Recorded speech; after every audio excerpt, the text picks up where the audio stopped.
Hello and welcome to my YouTube channel again, that is Bio with Chipmunk.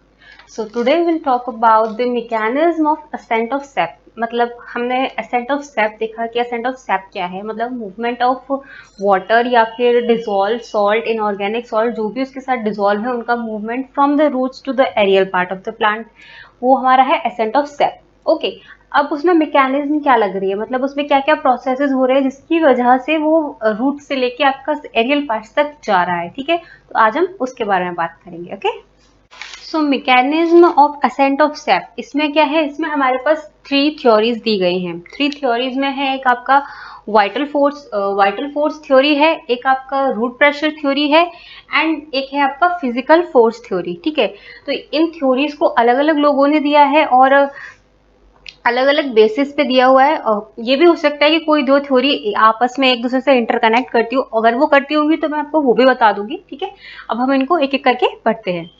About the vital force theory, vital force का मतलब कुछ important forces हैं जिसकी वजह से आपका क्या हो रहा है, आपका असेंट ऑफ सैप हो रहा है. ठीक है, क्या है वाइटल फोर्स थ्योरी में बोला गया है कि metabolic activity of living is responsible for the ascent of SAP. अब प्लांट में जितने भी सेल्स हम मान रहे हैं उन्हें हम लिविंग ही मान रहे हैं. ठीक है, तो उनकी जो मेटाबॉलिक एक्टिविटी हो रही है, यानी कि जो भी वो एटीपी या एडीपी जो भी प्रोड्यूस कर रहे हैं, जो भी उनकी फूड को बनाने के लिए या फूड को कंज्यूम करने के लिए जो भी एक्टिविटीज हो रही है, मेटाबॉलिक एक्टिविटीज जो हो रही हैं, वो रिस्पॉन्सिबल है किसके लिए, असेंट ऑफ सैप के लिए. ये वाइटल फोर्स थ्योरी का एक मेन पॉइंट है जो कि मोस्टली इसके अंदर जितनी भी थ्योरीज आती हैं उन सबके फाउंडर्स ने यही बोला है. ठीक है, तो अभी हम देखेंगे कि किस किस ने कौन सी और थ्योरीज दी हैं. ठीक है, बट जो आपके वेस्टर मेयर थे वो किस ओपिनियन पे मानते थे कि he was of the opinion that the force for the upward conduction, जो फोर्स मिल रही है for the upward conduction of water, वो कहाँ से मिल रही है,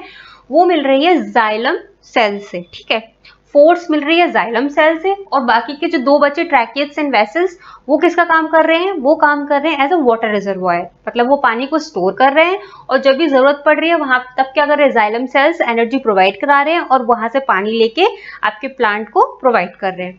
तो जो आपके वेस्टर्न मेयर थे वो इस थ्योरी को सपोर्ट करते थे, यानी कि उनका ये ओपिनियन था वाइटल फोर्स थ्योरी में. ठीक है, सेकेंड थी आपकी relay pump theory. Relay pump theory में क्या बोला था कि जो अपवर्ड मूवमेंट ऑफ वाटर है, अपवर्ड मूवमेंट ऑफ वाटर किसकी एक्टिविटी की वजह से हो रहा है, upward movement of water is due to pumping activity of the cells of wood parenchyma. मतलब जो पैरेन्काइमा है, लेकिन किसके, वुड सेल्स के, वुड के जो पैरेन्काइमेटिक सेल्स हैं उनकी पंपिंग एक्टिविटी की वजह से क्या मिल रहा है, अपवर्ड मूवमेंट ऑफ वाटर हो रहा है. ठीक है, और जो मेडुलरी रेज होती हैं वो क्या कर रही हैं, वो पीरियोडिक चेंज क्रिएट कर रही हैं जिसकी वजह से क्या हो रहा है, ऑस्मोटिक प्रेशर चेंज हो रहा है, उसकी वजह से आपका असेंट ऑफ सैप हो रहा है या फिर अपवर्ड मूवमेंट ऑफ वाटर हो रहा है. तो ये आपकी सेकंड थ्योरी है, रिले पंप हाइपोथेसिस, जो कि वाइटल फोर्स थ्योरी में ही आती है. ठीक है,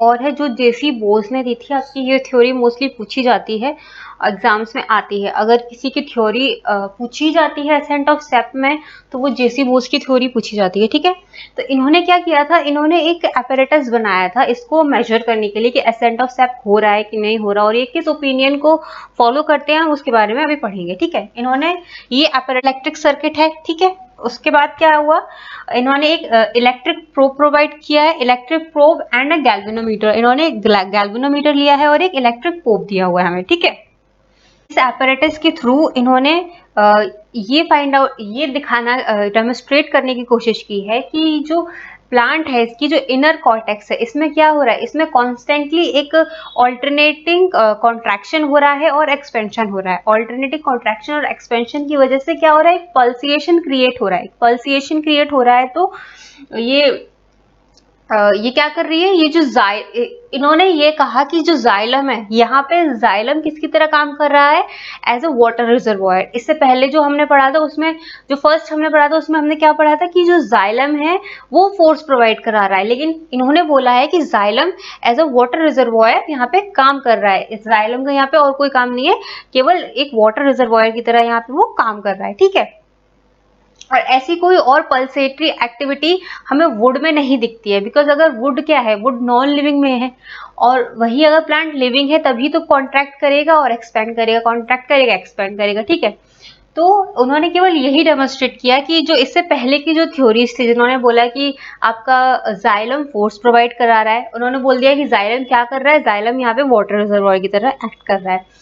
उससे पहले हमने क्या पढ़ा कि जो आपका वुड है, वुड पैरेन्काइमा, वो क्या कर रहा है, पंपिंग एक्टिविटी क्रिएट कर रहा है, जिसकी वजह से आपका वाटर अपवर्ड मूव कर रहा है, ठीक है। तो उन्होंने बोला कि वुड में ऐसी कोई एक्टिविटी नहीं होती जिसकी वजह से पल्सिएशन हो प्लांट में।